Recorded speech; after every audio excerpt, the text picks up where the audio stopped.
초보 낚시인들을 위한 특강, 대한민국 낚시 고수들이 꼭꼭 숨겨온 그들만의 낚시 비결, 오늘부터 10회에 걸쳐서 그 비밀을 낱낱이 풀어보겠습니다.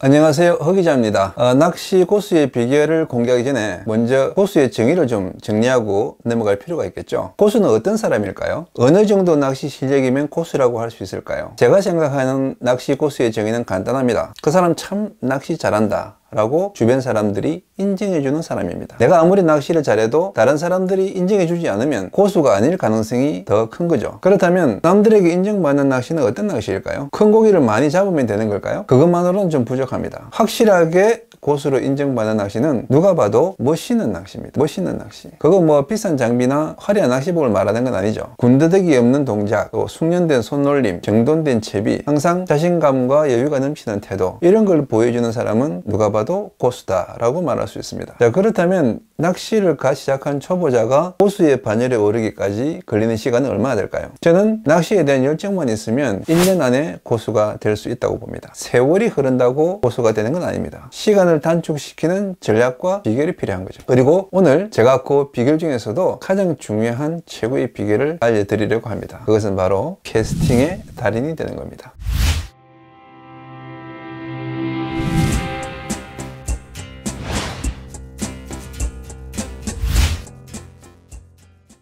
누가 저보고 낚시 테크닉 중에 가장 중요한 게 뭐냐고 묻는다면 캐스팅입니다. 캐스팅이란 찌나 채비를 던지는 동작을 말하는 거죠. 내 장비가 아무리 좋고 채비가 뛰어나도 내가 원하는 자리에 정확히 미끼를 던져 넣지 못하면 아무 소용이 없습니다. 이 낚시는 확률 게임이에요. 입질 지점 근처에 남보다 더 자주 정확히 미끼를 던져 넣을 수 있으면 고기를 더 많이 낚게 되어 있습니다. 사람들이 관심을 가지는 채비나 액션은 캐스팅에 비하면 부차적인 거예요. 캐스팅이 잘못되면 엉뚱한 대로 날아가면 그 이후의 조작은 그냥 시간 낭비일 뿐이죠. 그런데 그런 사실을 초보자들한테 알려주는 사람이 없어요. 그래서 초보자들이 캐스팅의 중요성을 잘 몰라요. 그냥 적당한 곳에 미끼를 던져두면 고기가 알아서 물겠지, 그렇게 착각하고 있습니다. 그 과거 제주시 탑동에 탑동 낚시라고 있었어요. 거기 그 사장님이 독특한 트레이닝 방식으로 유명한 분이셨는데, 초보자와 함께 낚시를 나가면 첫날은 찌만 달아주고 미끼를 안 달아줍니다. 그리고 하루 종일 찌 던지는 연습만 시켜요. 그러면 손님은 빡치죠. 돈 내고 낚시하러 왔는데 고기를 못 낚게 하니까. 그래서 이제 불만을 이야기하면 사장님이 이제 이렇게 이야기합니다. 손님,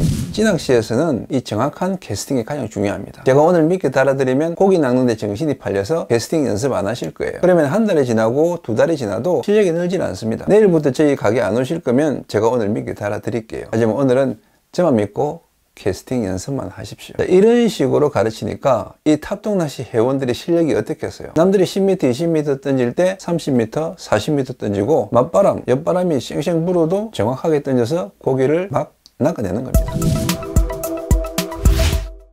1년 안에 고수가 되는 최고의 비결은 바로 캐스팅의 달인이 되는 겁니다. 여러분이 생각하기에 그 프로로 활동하는 고수들은 다 캐스팅의 달인일 것 같죠? 놀랍게도 그렇지 않습니다. 익히 알려진 유명 낚시인 중에도 의외로 캐스팅이 정확하지 않은 분들이 많아요. 그 말은 무슨 뜻이냐면 이 정투 캐스팅, 원투 캐스팅이 생각만큼 만만한 과제가 아니라는 것이죠. 그리고 또 뒤집어서 말하면 여러분이 캐스팅에 숙달하면 실력으로 그 프로들을 누를 수도 있다는 겁니다. 어때요? 짜릿하지 않습니까? 제가 실례를 하나 들어볼게요. 이 구멍찌 낚시로 장타를 때릴 때 채비 엉킴 없이 또 거리이 떨어지지 않게 50m 이상 찌를 던질 수 있는 사람은 전체의 10%도 안 됩니다. 솔직히 말씀드리면 저는 1%도 안 된다고 확신합니다. 찌만 던지면 50m 날릴 수 있죠. 하지만 거기에 긴 목줄과 미끼까지 단 상태로 엉킴 없이 50m 던진다는 건 쉬운 게 아닙니다. 그러니까 여러분이 부단한 연습을 통해서 1년 안에 50m 이상 찌를 정확히 던질 수 있으면 바로 대한민국 1% 안에 들어가는 겁니다. 이 조류를 보는 눈이나 포인트를 읽는 눈은 아무래도 경험이 좀 필요하지만은 이 캐스팅은 반복된 훈련을 통해서 초보자도 1년 안에 달인의 경지에 도달할 수가 있습니다. 그러니까 여러분 낚시 가서 입질이 없다고 멍하니 있다고 오지 말고 캐스팅 연습을 하세요. 그러면은 고기를 못 낚더라도 출조 경비는 건지고 오시는 겁니다.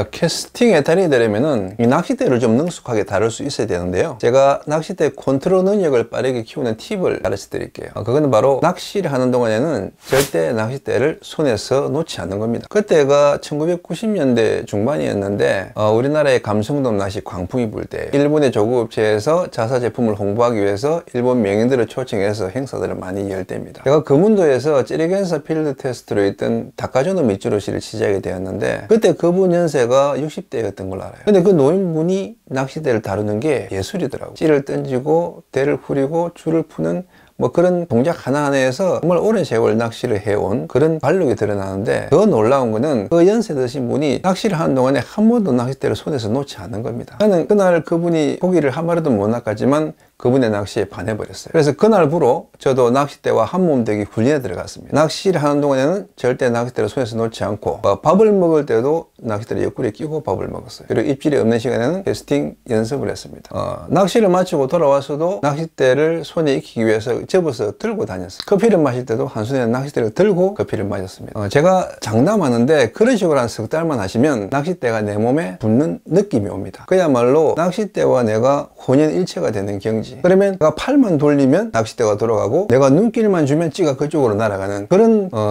단계에 도달하는 것을 경험할 수가 있게 되는 거죠. 그러면 물고기는 그냥 낚이게 되어 있습니다. 뭐 어떤 채비가 좋니, 뭐 어떤 조법이 효과적이니, 반유동이 낫니, 전유동이 낫니 이런 거는 중요한 게 아니에요. 낚싯대가 내 몸의 일부치를 움직여주고 찌가 내 눈길 가는 대로 내 생각대로 날아가주면 채비는 어떤 걸 쓰더라도 고기가 낚이게 되어 있습니다. 조용필 씨가 이런 말을 했습니다. 가수는 항상 자기 성량의 80%로 노래를 해야 된다. 100%를 다 내주려면 듣는 관객이 불편하기 때문이다. 하지만 나는 무대에서 100을 노래하고 싶어서 항상 120의 성량으로 연습을 했다. 저는 낚시도 마찬가지라고 생각합니다. 120의 강도로 캐스팅 연습을 해서 현장에서는 80의 힘만 가지고 툭툭 던지면서 즐기는 거죠. 그러면 하루 종일 낚시를 해도 피곤하지 않고 고기도 잘 낚이고 보기에 멋있는 낚시를 할 수가 있습니다. 여러분 1년 만에 고수 되는 길 충분히 가능합니다. 먼저 캐스팅의 달인이 되세요. 낚싯대가 내 몸의 일부처럼 느낄 때까지 반복해서 훈련하십시오. 그러면 여러분은 10년 20년 낚시하는 사람보다 더 멋있는 낚시 고수가 될 수 있습니다.